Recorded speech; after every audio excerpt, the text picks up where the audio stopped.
আমি আপনাদেরকে এটুকু কথা দিতে পারি, আপনারা কোনো ভয় পাবেন না, নির্ভয়ে ভোট দিতে যাবেন, নির্ভয়ে আসবেন, নির্ভয়ে জীবন যাপন করবেন। আমি মির্জা আলমকে বলতেছি, আমি আপনাদের সঙ্গে আছি। প্রথম শহীদ আমি হবো, আমার লোকেরা তারা হবে বন্ধুগণ, আপনাদের পাশে আছি, চিরামতিতে থাকবো। আমাদের আনন্দ যে আজকে আমরা হিন্দু মুসলমান একসাথে আমরা একটা চিন্তা করতেছি যে আমরা এই দেশে যারা ধর্মকে ভিত্তি করে রাজনীতি করে তাদেরকে আমরা এখানে প্রশ্রয় দিতে চাই না। খুব পরিষ্কার কথা।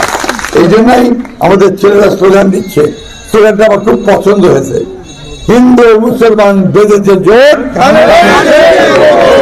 এটা খুব ভালো একটা স্লোগান, হিন্দু মুসলমান বেঁধেছে জোট।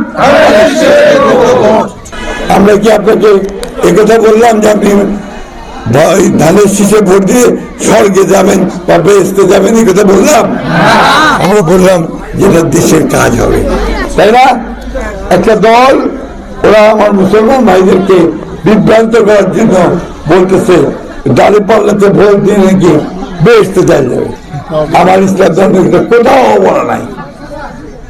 আমল যে করবে, কাজ করবে, যে উপরওয়ালার নির্দেশ, আল্লাহর নির্দেশে যে কাজ করবে সেই বেহেশতে যেতে পারবে, অন্য কেউ বেহেশতে যেতে পারবে না। এই কথা যারা বলে তারা সঠিক বলে না। আরেকটা কথা হয়, পরিষ্কার কথা, এই কথা বলতে আমার কেউ দ্বিধা নাই। 1971 সালে আমরা যুদ্ধ করেছি দেশের জন্য, লক্ষ লক্ষ মানুষ শহীদ হয়েছে, আবার 2 লক্ষ মা বোনের সম্ভ্রম চলে গেছে এই দেশটার জন্য, এই বাংলাদেশের জন্য।